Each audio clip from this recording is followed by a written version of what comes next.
It's week 39 of 2021. This is your weekly fix. I'm Smitha Nair.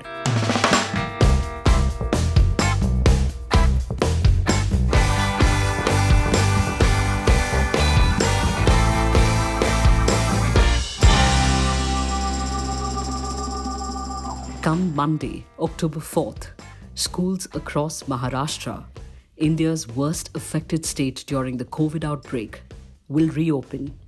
Physical classes will resume for grades 5th to 12th in rural and 8th to 12th in urban areas.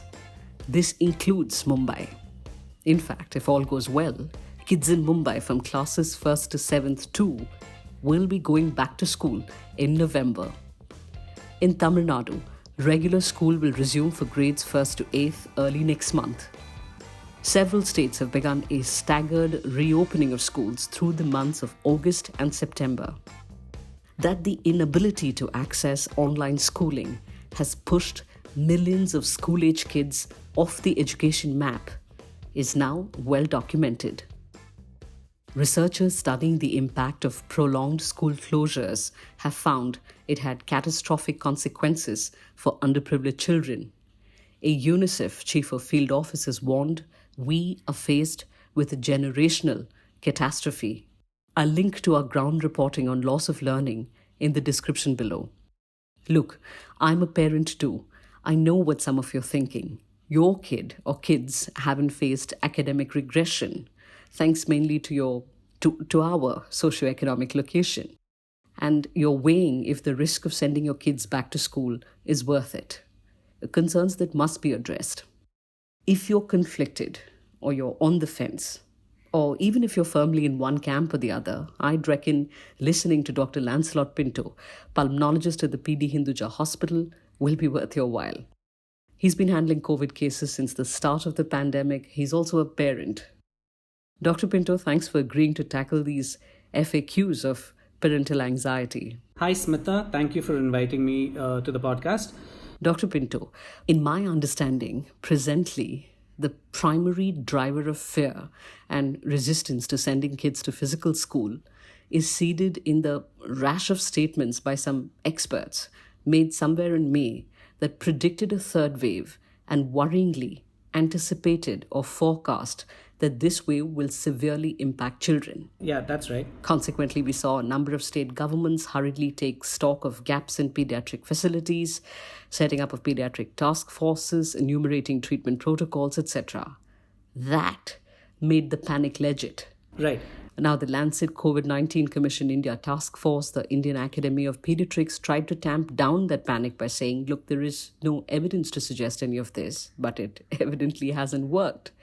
The argument has been that with a lot of the adult population already infected or vaccinated, and kids having mostly been homebound and so not exposed to the virus, the cohort of the population that remains most vulnerable is children. Ergo, they will face the brunt of wave 3. So, to answer your question, there is plausibility and then there is proof.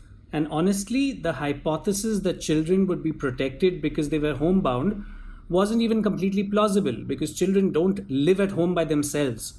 So unless they were uniquely resistant to the virus in some way, there was no reason to believe that the adults in the home would get COVID and the children would be spared living in the same household. Right.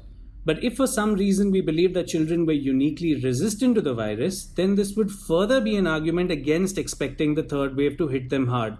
So either way, no matter how you slice it, no matter how you look at it, honestly, I really have no idea what the science behind this hypothesis was. So when we speak of proof, proof essentially comes in the form of seroprevalence studies, where you sample the population, look at what percentage of the population has antibodies, and given that this is a new virus, the only way you can have antibodies is if you've had an infection. So a recent seroprevalence study from AIMS, which covered 5 states, this was reported in June, showed that the seroprevalence was about 55.7% in those under 18 years of age. The ICMR 4th Sero survey, which covered 21 states in the months of June and July, found about 57.2% of children of the age 6 to 9 years and about 61.6% of children of the age 10 to 17 years have already been infected once by virtue of them having antibodies in these seroprevalence studies. When a similar study was done in Mumbai, which was a study done across 24 wards in the city, it was found that 51% of kids in Mumbai already had antibodies. So this essentially has two implications. Number one, that keeping kids at home is not, quote, safe, unquote. And number two, if that is the case, then is the price of not going to school worth this false sense of security that we seem to have by keeping kids at home? On severity, citing lack of enough information on the Delta variant, it's been speculated that unlike in the earlier waves, children could potentially end up with increased severity of disease. So firstly, I don't agree with the fact that we are completely in the dark about the Delta variant. We do have a lot of information because a significant proportion of the infections associated with the second wave in India was attributed to the Delta.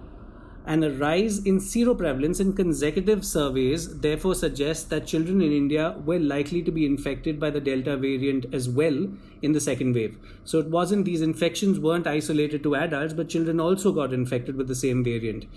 If you look at the proportion of children worldwide who have had severe disease with COVID-19, it is a really tiny proportion.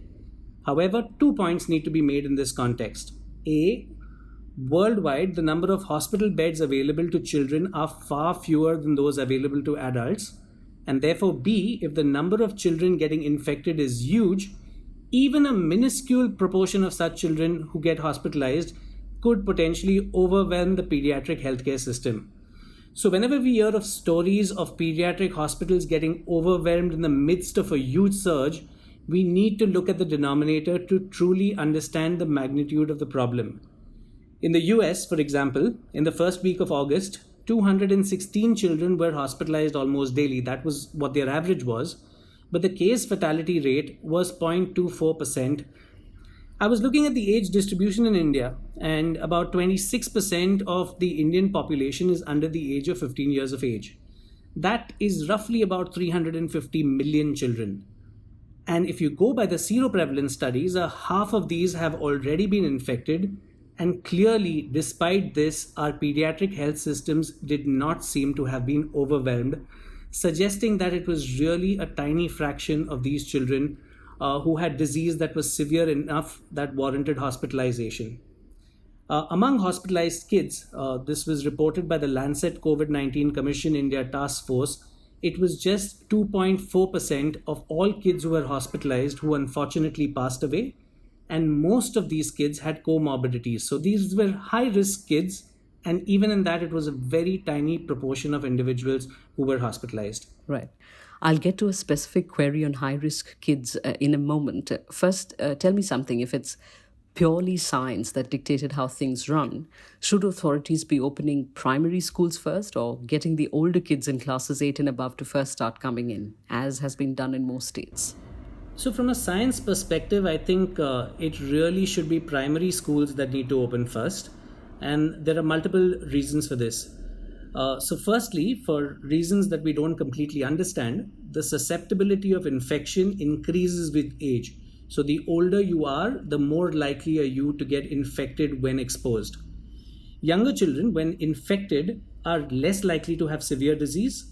Older children are also possibly more likely to have comorbidities such as obesity. So we do see an obesity epidemic happening among adolescents and young adults. And we know that obesity is a risk factor for severe disease. There are few studies that suggest that older kids are also more likely to transmit among each other, possibly due to the social dynamics among older kids. And that's the health perspective. To the best of my knowledge, from an education perspective as well, the potential loss of social interaction, play, and basic learning skills has a much bigger toll on younger kids than older. For example, the loss of 2 years of school at the age of 5. So say you're at 5, the school shut down. From the age of 5 to age 7, that's likely to have a much bigger toll than the same at the age of 12. So say you were 12 when the pandemic began, school shut down, and you're now 14. So you're much likely to suffer more or have a greater loss of learning when you are younger than you are older. And I think that's a strong argument in favor of opening schools for younger kids as well. Right. You know, I one of the comments on one of my posts on social media was that it's easy to say these things on television and in interviews, but it's not that simple. And honestly, a lot of the lobbying that I have been doing on behalf of children has been on behalf of my own children. So it's not that it's an abstract concept for me. I see my own children suffering during this pandemic, being at home, and I honestly believe that it's in their best interest to return to school. Right. Let's look at special cases. An acquaintance of mine told me his niece, 11 years of age, is immunocompromised. I'm unclear on the specifics, but as he said, their anxieties are compounded because of this.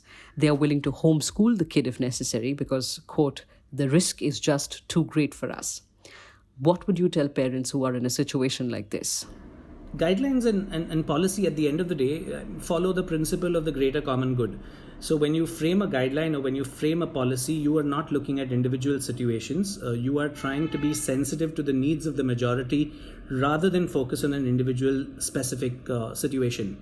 However, an individual's risk-benefit assessment does not always have to be aligned with what the greater common good is or what the policy derived from the greater common good is. It's like saying flying is safe. As a broad statement, we keep hearing this fact that flying is absolutely safe and there's no reason one should be afraid. But is it safe for a person, for example, who is oxygen dependent, who needs to be on oxygen at home and has severe lung disease? So that's a highly specific situation, and general platitudes will not apply in situations like this. Right. So I would tell the parents in a situation like this that there are no right answers.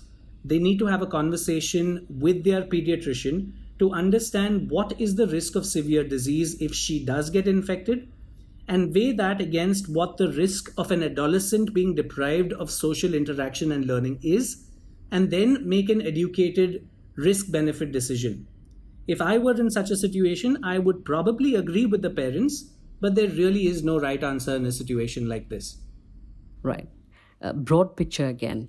I was doing a straw poll among parents to gauge the level of willingness or otherwise to send their kids to school. And one parent asked me if anybody could guarantee that a return to school will not result in, at the very least, class-wide outbreaks of the disease, given evidence of Delta's higher transmission rate. There are no guarantees at all. In fact, there almost certainly will be some outbreaks. But one needs to constantly remind oneself that the outbreaks are likely to be a much bigger threat to the adult contacts of the children than the children themselves. And, based on studies which were done in schools where they actively did contact tracing. So they found a child who had COVID. They actively traced all the contacts around the child and swabbed all of them. They found that a majority of children who turned out positive in those swabs were actually completely asymptomatic. So even if there was an outbreak, a majority of the individuals who were infected as part of the outbreak had no symptoms at all. And it was often the adult, so that could have been either the teacher or an employee at the school, who was very often found to be the index case. Right. Which is why it's extremely important that one needs to ensure that all staff working in a school are vaccinated. All the adults that the children come back home to are vaccinated as well. Now, assuming that the sampling in the sero surveys was accurate, half of the children in the classroom when they return back to the school possibly have some immunity already from their earlier infection. We also need to constantly remind ourselves that schools have always been hotbeds of infection. Children are constantly falling ill in school. As a parent yourself, and I'm a parent as well, we accepted this. We knew that when children go to school, they come back with all sorts of viral infections, all sorts of bugs, and yet that never served as a deterrent before, because we all saw the immense value that schools offer. Right. Now, given that most kids will suffer an asymptomatic or mildly symptomatic course with the SARS-CoV-2 virus, we really need to ask ourselves, how different is this from the risks that we exposed them without batting an eyelid before COVID happened? There's also this. A teacher in a Mumbai school pointed me to a practical problem of reopening schools. With most schools having 40-odd kids in each division, maybe 4 to 5 divisions in each class, they don't have the infrastructure or space to have social distancing plus staggered timings for multiple batches of the same division, and perhaps not enough teachers. It's not going to be easy to pull off. I couldn't agree more. It certainly isn't going to be easy to pull off. But this is a great time to rethink ventilation, and I think as a country which is endemic for diseases like tuberculosis, for example, I think this is an extremely important moment in time where ventilation needs to be rethinked, and I hope a lot of attention gets focused on this. Now, in the interest of limiting screen time, my kids, for example, have less than a half day of school presently. Maybe we can think of a full day of school for half of the class every other day, or some other innovative ways of doing this. And I'm sure there are experts out there. I'm certainly not an expert in this, working on solutions that will be in everyone's best interest from an education point of view, whilst being cognizant of the health risks involved. Okay, let's talk about vaccination.